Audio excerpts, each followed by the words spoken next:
And we are live. We had a few technical issues, people out there. We had James freezing, Jon trying to get in on the link, and we made it with about 2 seconds time. So welcome everyone out there in virtual universe. We're really excited to catch up with you today. I'm really pumped for this one because I love a rebel. It's why I haven't cut my hair. No, it's nothing to do with being lazy.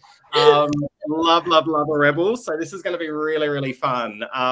I'm delighted to be joined by Deepak, Meqa, Jon, and James today. 4 of my favorite people. Some people I've known for many years, like James, and then others I've only met over the last, I reckon, few months. Meqa and Deepak. Jon and I go, I don't know, maybe 5 years back. But 2 years, yeah.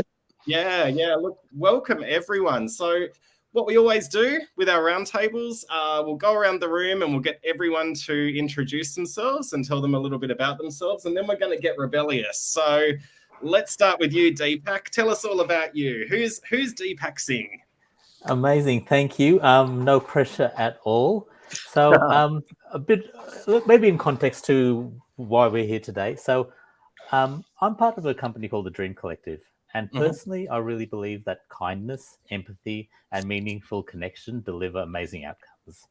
The Dream Collective, or TDC, we're a global DEI consultancy, and we tend to work, or we do work in partnership with organizations around the world. This business started its journey focusing on greater gender equity and the sustainable success of women. And while this remains true, we're finding that the intersectional identities that interwoven in supporting women also see us supporting better supporting to attract, retain, and advance more diverse talent. Me more personally, sorry, I didn't mean to speak over you then. I don't know if I'm glad to say this or not, but I've got about 25 years experience, or getting close to 25 years experience working across customer experience, people experience, which I refer to the sort of HR, talent attraction, and diversity inclusion. And that includes a good 2 or 3 career changes as well. I think most importantly, maybe in this conversation, my essential or transferable skills is what I try to keep at the forefront of my story when I'm talking about what makes me great. And most importantly, I'm looking forward to just having the opportunity to listen from everyone on this panel and getting some interesting questions from the audience out there. So nice to meet you. Thanks, Deepak. And what amazing work you're doing, and something that I think, all of us here on the panel and the rubber band community, we're really passionate about everything that you've covered off there. So well done on doing such amazing work. And thanks for joining us today. Now, one of the biggest rebels in our community, Meqa, you're the epitome of rebellion. You tell us all about you, Meqa. Okay, well, that's a great introduction. Thanks, Ian. Well, try not to take up the whole session, but I spent the first 10 years of my career working in corporate human resources management roles. And I was lucky enough to work across some big organizations like multinationals, and also some well-known brands like Ernst & Young, for example. But I was just very much on the traditional HR management track. I managed an operational team, and we did all the things that you usually do. And I was, even back then, I was very keen to do things better and do things differently. So I did heaps of reading and research. I loved all of Patrick Lencioni's work, if any of you are familiar with him, and really got stuck into the concept of personal branding towards the end of my HR career. But I finished up in HR in 2008, and a series of difficult events that involved a country move and a divorce landed me back in Australia in the beginning of 2009. And I couldn't get a job for love nor money in HR. It was the GFC. I was the wrong, seniority level, the wrong industry, whatever it was. And that was the first time, to be perfectly honest with you, that I had actually realized there was something systemically wrong with the way that the recruitment process worked. And I started to sketch out my user interface for my amazing, world-beating, values-based job matching jobs board that was going to be called Cherry Pick Jobs. And then I put it in a drawer when I realized I had no idea what to do with it back in 2008. So to pay the bills, which I absolutely had to do, given I had a mortgage in an overseas country, I was looking around for what can I do? Who's going to let me do something? And I got an opportunity to start working in marketing, because I ironically have a marketing degree as well. So I thought that would be pretty easy, and I was keen to jump into that. Turns out it's actually not easy, but I spent the next 10 years learning about that, and really dived into customer experience, behavioral psychology, all of those sorts of things, and realized, along the way that a lot of what I was learning is what I should have already known back when I was in HR, but I didn't know. But I wasn't ever keen to get back into HR or recruitment. I wanted no part of it, especially not recruitment, until one of my management consulting clients asked me to help him hire for a key position in his business. And I said I would, as long as I could do it my way. Excellent. And so that's where that was about 2017, having started my own agency in 2015. That's when I first created the methodology that I use today in the Unforgettable Agency, which is a blend of marketing and recruitment, really focused on attraction and engagement, and leveraging off 3 core principles of value, connection, and experience. Oh, I can't wait to hear more about it, Meqa. That's awesome. What a great story as well. What a great journey. And look, marketing and talent, that is a great combo. So I'm sure there'll be a lot we'll be talking about. Next up, we've got Jon. I knew Jon as my account manager back when I was at Flybuys and you were at Livehire. But That's it. a change over the last 12 months too. I have indeed, yes. Thanks, Eden, and thanks everyone, and great to be on the call. So, after a 20-odd year career in recruitment and talent acquisition, I did a short stint with the HR tech sector. Learned a lot there with a couple of years with the Livehire crew.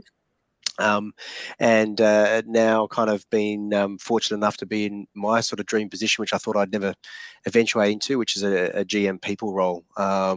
Most talent acquisition recruitment people kind of looked past for those sorts of roles. You have to come up the traditional HR ranks, but no, fortunately, a very forward-thinking, great leader here, like a podium where I'm currently at, saw through all of that and has given me the opportunity, which has been fantastic over the last couple of years. So, but no, in terms of being a rebel, not much with a cause, rebel without a cause, I guess. But no, look, it's we're being West Coast, being Perth-based for most or all of my career, pretty much.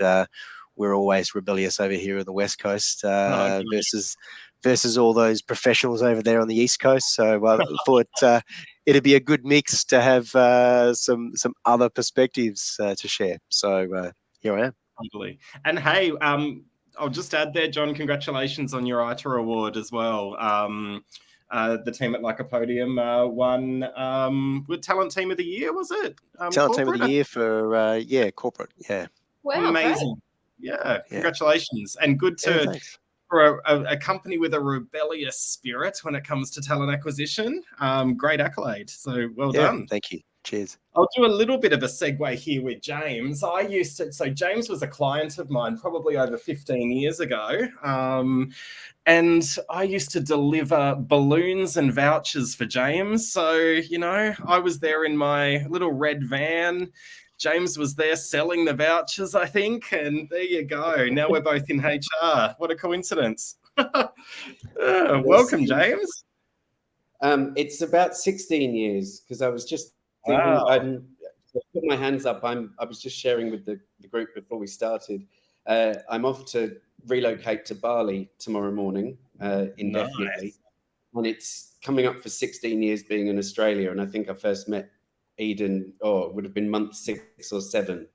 So wow. It's been a long time. You're already dressed for the trip, but a James, relatively short time. I thought I'd dress up for it. Yeah. But a relatively short time that I've actually been in the world of recruitment. We started Hire. I co-founded the business about a year ago.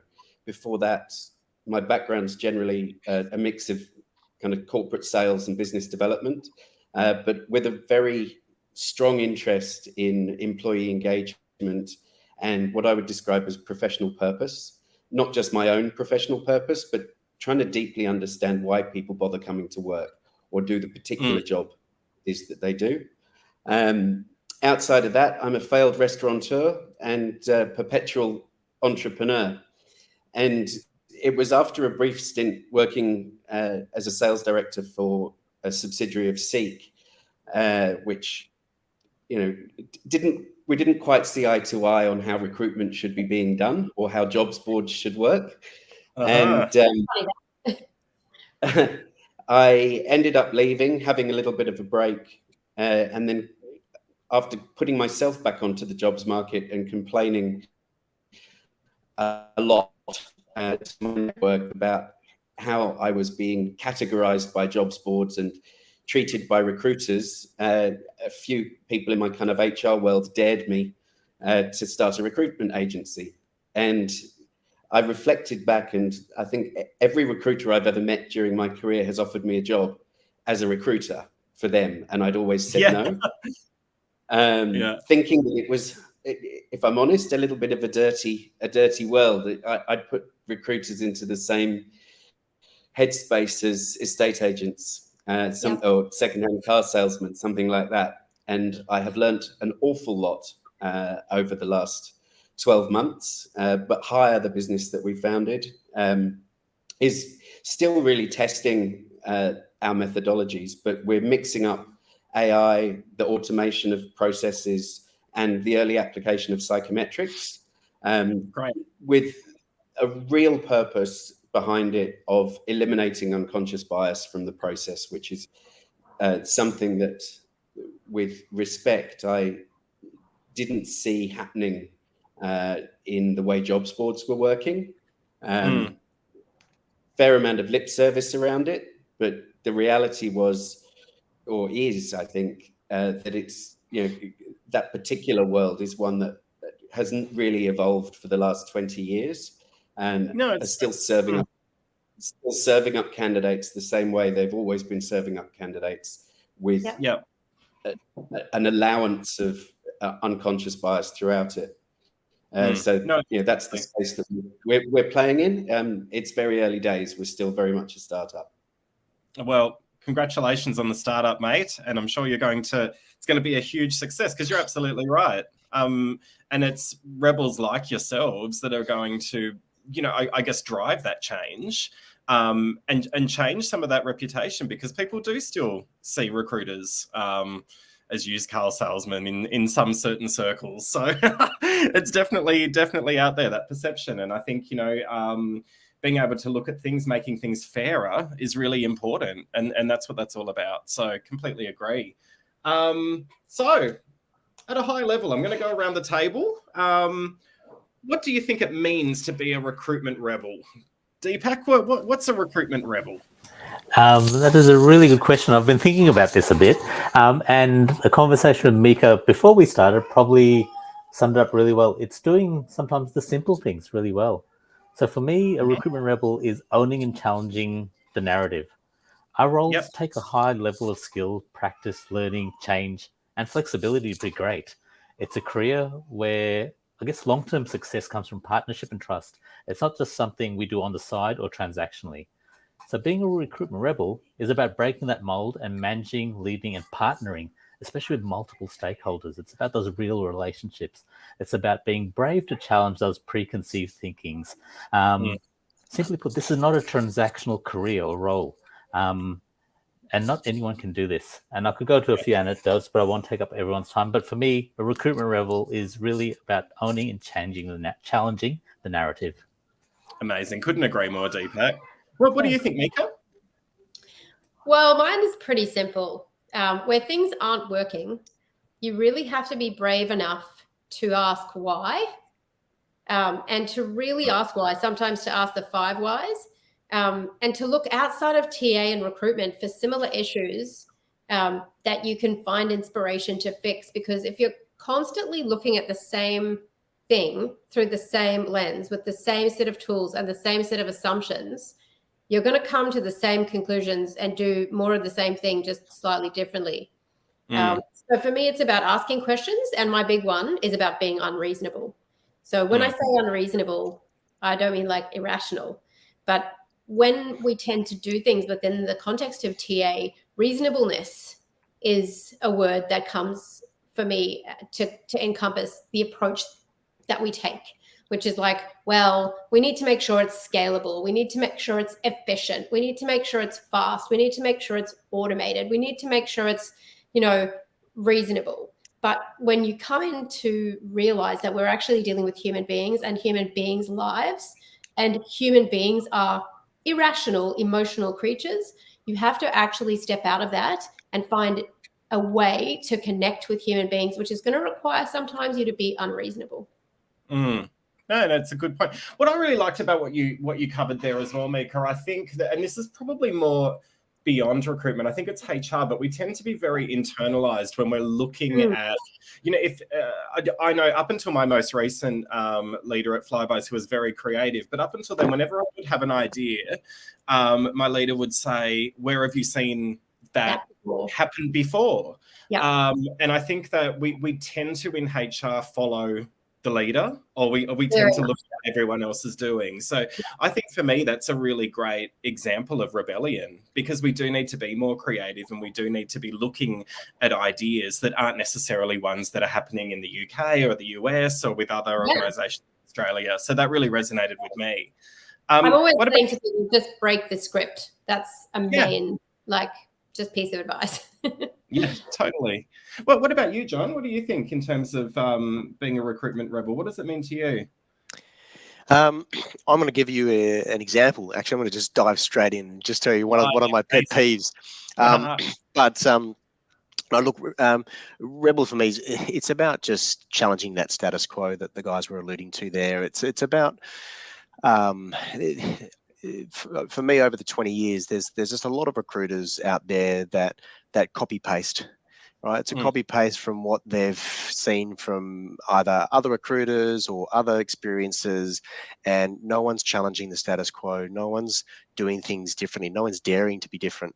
And one of my pet peeves in this whole recruitment sector, and it's largely towards internal organizations, companies recruiting for people and for talent, is just this, in my view, and it's going to be quite controversial, this laziness around paying out referral fees to employees for hiring or for recommending and hiring staff into a business. I think personally it's there's a lot of connotations around it that probably speaks to the value of the organization, that they're willing to dish out thousands of dollars as a plea. I beg you, please try and bring people to our organization because we can't hire them ourselves because our employment brand is terrible.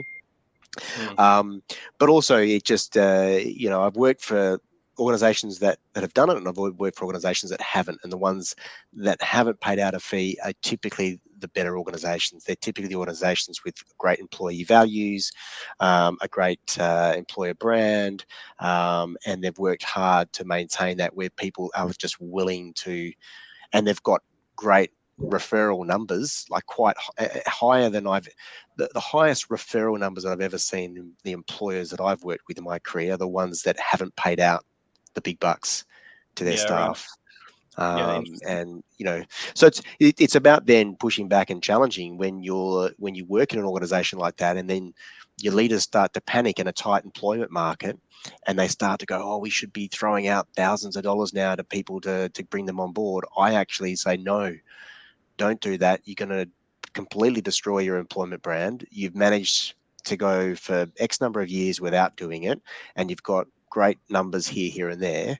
Keep doing it, because all it does, I think, is it just turns around on employees. Employees start arguing about who recommended people, and arguing over the fee because it's quite a high amount of money, and it just generates more hassle than what it's worth, in my view. But anyway, I thought I'd throw that on the table.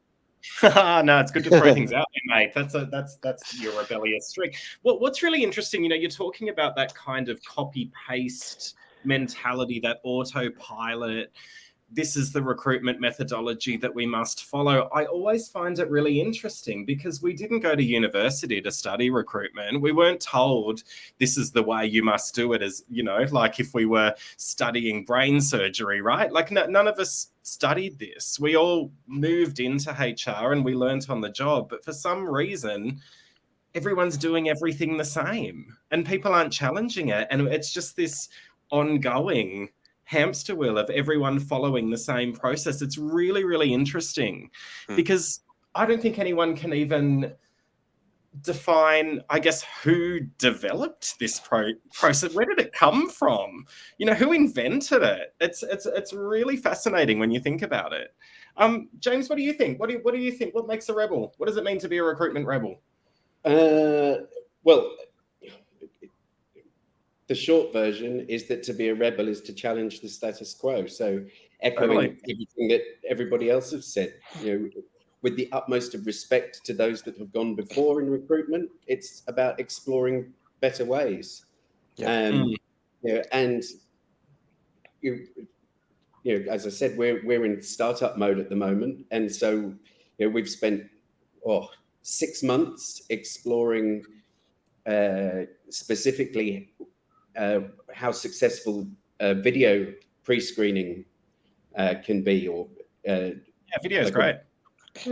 Well, it's interesting because we're about to ditch it, I think, as part of the process, because what we've found, and this is about, I thought, right, we can hack the candidate screening process by doing videos. We'll create these beautiful packages for clients so they get to meet the people before they meet the people, as it were. But what we've found is that, how do I put this? Some of the best candidates in a pool or in the funnel choose not to engage with the video process. So I think the thing I'm learning fast is that good recruitment isn't a one-size-fits-all process. 100%. Every role, every person. It's and this is the bit I'm struggling with, going to Meqa's point about we want it to be scalable. I want my startup to be scalable, but there's something in the process that needs to be unique for every candidate if you're going to serve them in the way that, deep down, I want to be able to serve a candidate. And so it's understanding, which bits of the process can't be dropped. And where we can evolve bits of the process to maximize efficiency. But before we get into efficiency and cost saving, it's, I think, in today's world about how we acknowledge the differences in every candidate that might have the same broad experience, broad qualification set. But, how can we amplify and put a spotlight onto an individual candidate's characteristics and what they're really going to bring to the role? Absolutely. I mean, it's a stressful thing applying for a role. And I think our expectations with everything else in life is, whether it's digital or in person, is that hyper-personalization, and that we're able to put our best foot forward. We're able to be our true, authentic self. And, then you need that personalization. You need to, if you want to engage with video and that's going to help you with your application, then great. But if you don't feel it will because you're nervous and you don't like being recorded, but you still want to have a conversation, you should be able to, right? It's being able to, tap into that level of, personal connection is really, really important. A couple of comments that have come through before we go into the next one. Andrew, agree. I think, the copy and paste, Andrew says, is a protective mechanism. Absolutely. Is it fear? Are recruiters and recruitment teams scared to break the mold? What could the consequences be? Could they be breaking the law? As I said before, I mean, we don't study this in university. We rely on each other to know whether we're doing the right thing. So it could be protection. And agree, Simon, it was created by a man wearing beige. 100% agree. So we've kind of talked about, I guess, why we are rebelling to a degree and what it means to be a rebel. What are we doing well? On the flip side, what are we doing well in our processes? What are we doing well as a talent acquisition industry? What wouldn't you change? What have we got right? Have we got anything right? Deepak, what do you think? Maybe not the direct answer that everyone's looking for, but one that I feel is really important. It's community. For example, what we've got here through Rubber Band, or the talent attraction, talented community as a whole, is something that really needs to be nurtured and grown. Especially we see, and often other teams that are first to go in a downturn. We're directly affected by poor employee experience, for example, replacement roles. The expectation to fill roles is often unsustainable as well. The stakeholders we deal with have sometimes some very unrealistic or backdated expectations. And sometimes the treatment of us can be somewhat disheartening. And that's probably putting it nicely. So what's really important and something to really build and hold on to is community and support of each other to do and be better. And that's the greatest thing I'm seeing that I think we need to all keep making noise about. I agree. I think, and I'm really proud we're seeing communities in various different ways. And, you know, rubber band's just a small example of what's happening in the industry, where the industry are coming together. I think what everyone went through with the COVID layoffs and again, going through it again, I think we've become much more close. And that competitive nature that was always in the recruitment industry, thankfully, is really starting to dissolve. And I think that's something we should be really proud of in terms of the way the industry is evolving. You know, willingness to ask questions. What do you do here? I'm a bit stuck. Where normally you wouldn't. It is us and them, and it is everything is very individualistic, especially even within a business, let alone across the community. So to be able to even ask, hey, I'm a bit stuck here. What have you done? Has anyone got thoughts on this? This is what I'm thinking of doing, and that sharing makes us all better. Yeah. 100%. And I think the generosity of our industry now, you know, we are definitely, to your point, you know, it's putting your hand up and asking for advice and asking for help and opinions, but also freely giving that advice. You know, it's a two-way street, and it's really changing. It's definitely changed in the last 12 years since I've been in the industry. So that's awesome. I agree, Deepak. What about you, Meqa? What wouldn't you change, if anything? This is literally nothing. I was like, literally nothing. And I thought, actually, the only thing I wouldn't change is, particularly within like internal recruitment or talent acquisition, I feel like, you know, HR people and people in the TA world, the people, like the kind of people that it usually attracts, genuinely, most people in this space are motivated to help other people. They're motivated to try and do right by other people. That's why they get into these jobs. Because let's face it, if you were motivated by money, you go into agency. And that's why I think we see this, you know, the general public and a lot of employees are very confused. They don't really know the difference. You know, maybe if they've worked closely with somebody, they do, but most people are like, oh yeah, you just want to place me for a fee, or, you know, you're just in charge of hiring or firing. But I think there's quite a big difference. And I'm not saying every single recruiter is, you know, is terrible, but for the most part, they have a very different mindset and approach and a different perspective on what they're trying to do. They have a very different set of goals. Whereas the internal TA people, I think they have big hearts and genuinely want to help. Yeah, look, I agree to it. And again, you don't mind me being a rebel and challenging it a little bit. I think everyone, regardless whether it's agency or internal, look, put it this way: there are easier ways to make money than to be a recruiter. Oh, sure. Yeah. So I don't necessarily think. I think, you know, in a lot of cultures in agencies, which still does exist, it's a very sales-driven environment. So you do get that kind of pressure cooker where people are chasing money. But I think everyone, we all fell into it. We all say we fell into it, but I think we were drawn to it to help people at the end of the day, regardless of which one. But I do agree there is a very different culture if we were to talk at a generalization level, for sure. For sure. That's probably what I wouldn't change, you know, that the genuine intention to help people. Yeah, for sure. No, awesome. Thanks, Meqa. What about you, John? What wouldn't you change? Not much. I think I'd probably change a lot. I mean, when I thought about, you know, what you said was what's working well or what's not working well. I think everything's working well, but it's not working well. It's the same. It's the same thing. We need to, you know, we can all sit here and say that, you know, the way we recruit, be it agency or internal, is really, really good. And it probably is for today or maybe last year, or depending on where you are in any kind of maturity model. But I think the key critical piece that that rebels need to think of in recruitment, and if you really think you are, you know, at that level of being a rebel, is to continually improve. You need to continually look at what is out there in the market. James's comment about, video and other strategies and other tools, proactive recruiting and talent pooling and, building communities of talent and, different ways than just we can't continue. One thing we can't continue doing is just continuing blindly to copy and paste a job description into a job advert and put it on a job board and think that that's recruiting.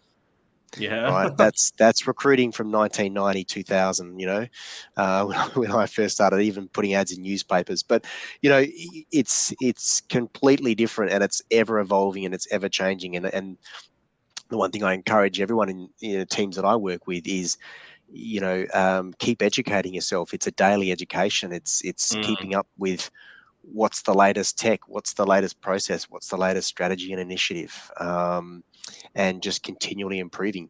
And look where we are today. I mean, people are trying to do, to resolve the whole, unconscious bias issue, which is almost the unsolvable issue. And also looking at, new platforms and technologies and other things. So, that's the main takeaway, I think. Absolutely. Simon just made a comment. Should you be challenging the norm if you can't do the basics well? Well, yeah. I mean, what are the basics, right? I think it's really having to break it right down to that level as well. But it's a really good comment, Simon. Thanks. James, what wouldn't you change? You're relatively new to HR. You mentioned what doing your research and finding out the way it all works. What are we doing well? Look, I'm going to be a rebel with my answer, Eden. I think the only thing I wouldn't change now is the pace of change. Right. Okay. I think the industry is super exciting at the moment, which is one of the reasons I decided to roll my sleeves up and get involved. I think the shifts that we've seen in the way people are working as a result of COVID, is incredible. And we don't need to go into that right now. We've all lived it too recently. But the structural changes that's going to have on the way people work in the future, is forcing change on recruiters and internal TA. The way that technology has really started, it's probably one of the last kind of verticals within a corporate environment where technology is really starting to kick in the way that it's making things more efficient, offering up different ways, different processes to work with. I think we're going to see some huge disruption over the next 3 to 5 years. And Jon, echoing what you said, I can't see jobs boards in their current format, and even LinkedIn jobs in its current format surviving much past the next 3 years. Oh, interesting. Well, I'm gonna mix it up a little bit. Sorry, I'm going off script a bit, and it just feels like a really good segue to ask a question of you, Meqa, because you're one of my favorite people that I follow. Speaking of LinkedIn, because you just have really amazing insights and predictions. What do you personally feel are the biggest challenges will be for the industry, using, I guess, through the looking glass? What do you think the biggest challenges are going to be, and what are some of those trends and predictions that you think we're going to see over the next, to James's point, few years? Yeah, so it's a very good question, very big answer though, because I believe that work is broken. So because work is broken, and to what has just been said, the way that we have gone about recruitment in the past, every single thing that we have done, and to your point, like who invented it, comes from when we all used to run factories and we used scientific management. So it was very easy to say, this is a job. You have to do these tasks in this time for this money over and over and over again. We know exactly what we're looking for. We know exactly how to find it. You either can or you can't do it. Like all of the things that you think about within recruitment and management all come from that time.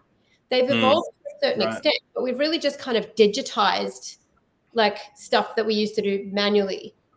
I think there's an absolutely massive shift coming with Web3, with all of this remote working, with the rise of AI, with the 2 years that was the COVID pandemic really allowed people to stop and think. And we have time and space to just sit with like, what the hell? Why am I doing this? Why am I doing that? Like, that's not enough for me anymore. Like, actually, I don't want that. So it's completely shifted what people are looking for. They're much more open and honest about wanting meaning and money. They want flexibility. It's not just about, oh, yeah, I really want to grow up and become a corporate middle manager for like a nameless, faceless multinational. Like, people don't want that anymore.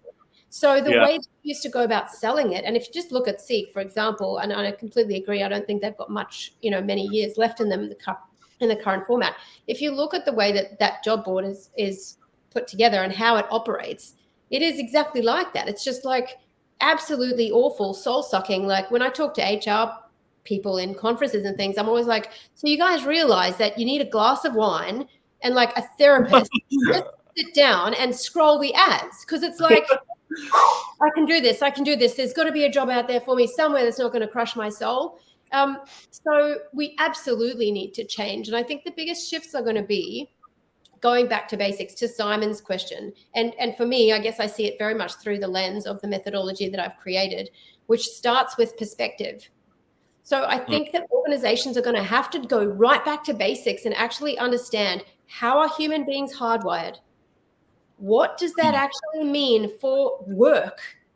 What does that mean for the role, like the job that recruitment is there to do? And then to look out and say, okay, what tools, technologies, and platforms are there out there that we can leverage? And I think more and more it's going to become this bespoke solution, because when you look at small and medium-sized businesses versus corporates, you've got completely different challenges. When you look at multinationals versus like a business with 2,500 people, completely different challenges. Different industries have got different challenges. So I think we're going to be moving more and more towards bespoke solutions. I think as a macro trend, it'll all be tech enabled, but I believe I definitely think there's going to be more direct outreach using various different AI platforms and things like that. But if you don't start with the basics of understanding how human beings are hardwired and create jobs worth applying for, then any amount of tools, tech, marketing, whatever you want ain't going to help you. Because when you come smack bang into the harsh, cold reality of that person has a choice, do they want to engage with you or not? Think about ad blocking technology. I mean, just wait till resumes are NFTs and you have to pay to access them, or people don't want you to see them, whatever, there's a whole crazy future out there. So you've really got to have something of value to offer and know what you stand for. Incredible. No, I couldn't agree more. And look, I had a comment come through from Naomi. Hey, Naomi, great to have you joining us today. Another key challenge, everything that you've just talked about there, Meqa, and a new skill or a skill we're going to need to further enhance within our roles is getting the buy-in for the higher ups and having those kind of conversations, because that is 100% it. Yeah, if it's beyond actual just our processes in talent acquisition, if it's more around ways of working, how are we going to influence those people at a higher level within an organization that change needs to happen? So I think that's a really clever comment from you, Naomi, 100%. That was my answer to your question. What do you feel will be the greatest challenge for industry in 2023? Getting C-suite buy-in. Doing the uneasy, unsexy upstream work. Yep, 100%. Great. Well, let's keep going on that. What do we think will be the biggest challenge for the industry in 2023? Deepak, what do you reckon? What are the challenges we've got in front of us? I think immediately, well, it is 2023, so those knee-jerk reactions to the role of talent attraction in a downturn. As we talked before, we did see it at the start of the pandemic, and then happening, and what happened when things, I guess, unsustainably accelerated, and then coming in that circular motion happening again now. And then what happens in another 6 to 12 months' time as demand increases? Will it mean that many of us aren't willing to get back on the merry-go-round? It'll probably mean our salary demands will be a lot higher. And then from a business point of view, that loss that comes with reestablishing relationships, defining or redefining processes, understanding of our businesses to, as they say, hit the ground running. So I think with that sort of challenge in mind, and with the idea of a partnering mindset, I think it's what's really important for us as talent professionals is how do we show value in our roles? So if talent attraction is not necessarily the key focus, then how do we create the case that we are best placed to lead things like retention, mobility, succession planning, advancement, even onboarding and offboarding, hiring manager training, all these things that are, a business says we want to do this, but they don't do it. This is our opportunity to say, hey, Ms. or Mr. CEO, that's a bit corny like that, but I know what our outlook looks like over the next 12 months. Yes, we'll have replacement roles, but there's an opportunity for us to do something special here. So let's try some of these things and come with a plan. At the same time, if you look at talent professionals, there's a lot of transferable skills here. If you think of talent professionals, customer success or customer experience, there's a lot of opportunities to transfer and that go for that mobility. So it's how do we circumnavigate those knee-jerk reactions? I agree. And I think this is happening again, right? We've just been through these knee-jerk reactions, 18 months ago. And now it's happening once again. My prediction to your point, Deepak, I think people will look at their transferable skills, and I think people are just going to go, I've had enough of this. Meqa talked a lot about, that rediscovery during COVID of finding your purpose and finding meaning in your work. Talent is one of those industries where you've got to give it your all. It's an emotional roller coaster. You stretch to capacity every day. You go through the highs and the lows. It's hard. Like I said earlier, there are easier ways to make money. And I think we're going to lose a lot of talent. Hello? We had a visitor. But I think we will. I think we're going to lose a lot of talent if these knee-jerk reactions continue. Some really incredible people will leave our industry, and I think that's a real shame. I think if you're not able to have those influencing conversations and to be able to take on more of the mobility, more of the onboarding, offboarding, all of those kind of things that maybe have traditionally sat within a business partnering unit. I know I've got a lot of friends that are business partners. They want help.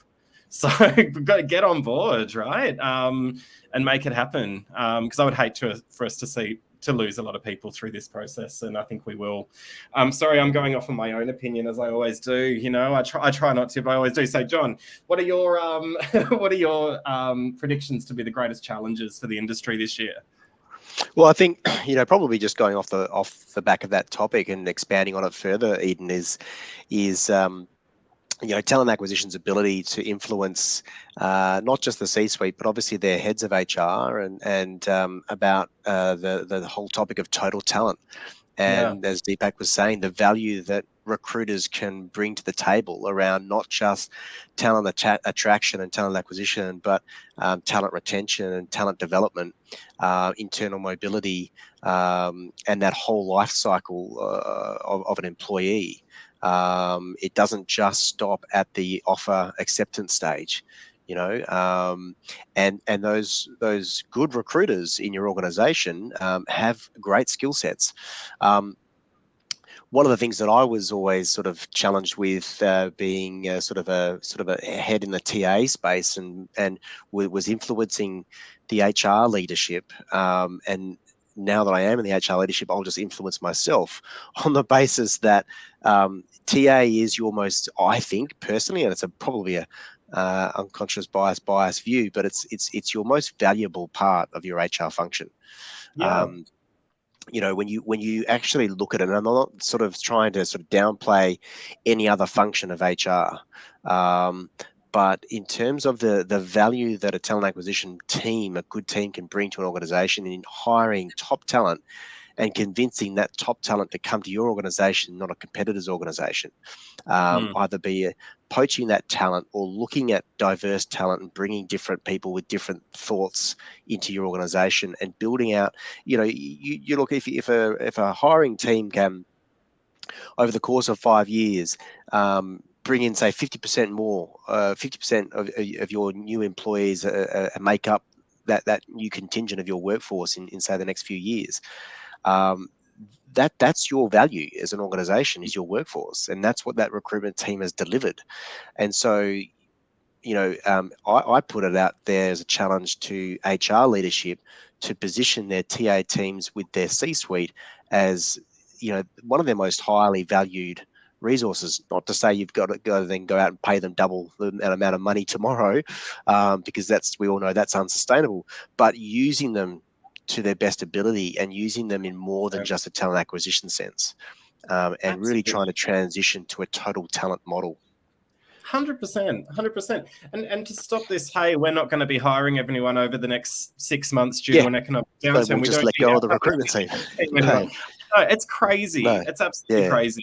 There are so many transferable skills, whether it's within HR, whether it's within marketing. To Meqa's come from marketing. We're talking talent attraction, EVP, employer branding. It's a huge. There's another area that's going to be, I think, if you want to make a prediction in the next 3 to 4 or 5 years, I think TA and marketing will be almost a hybrid, one and the same kind of group in future. You'll always have your specialists in the comms space that might be doing your corporate affairs, external comms side of things, and that sort of stuff. But you're going to have those branding, marketing specialists almost hand in hand, working in the same team, no longer in disparate kind of areas of your business, because they're such similar skill sets. 100%.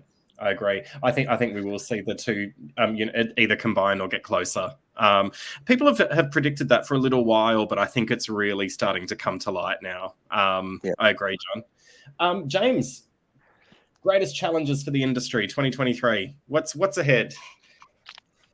Look, I'm going to look at this from an agency perspective, because that's the one I've got, rather than a TA perspective. I think, echoing what Meqa said about work being broken, and I think one of the biggest challenges is going to be understanding what the candidate really wants from their next move. And this is with an agency hat on. I think it's going to be deterring candidates from taking or pushing themselves forward for jobs as much as selling a role to a candidate. And we're going to see big variations in the economic or kind of industry labor market experiences within different verticals as well. As a generalist agency, the market across different verticals is going to be heading in all sorts of different directions. So really understanding what the candidate wants and getting much cleverer with understanding who the candidate is, what their transferable skills are, and moving them through job families or through industries to really progress their career and fill the gaps where they need filling much more creatively than we are at the moment. Great. 100%. I couldn't have said it better myself. Now I've just realized that we've gone over time, and that's because I talk too much. So I'm going to just sort of summarize it now, because we're over time, but and we will get cut off in a minute, I think. But I'm going to just leave it with my prediction, and my prediction is we're going to see more of you.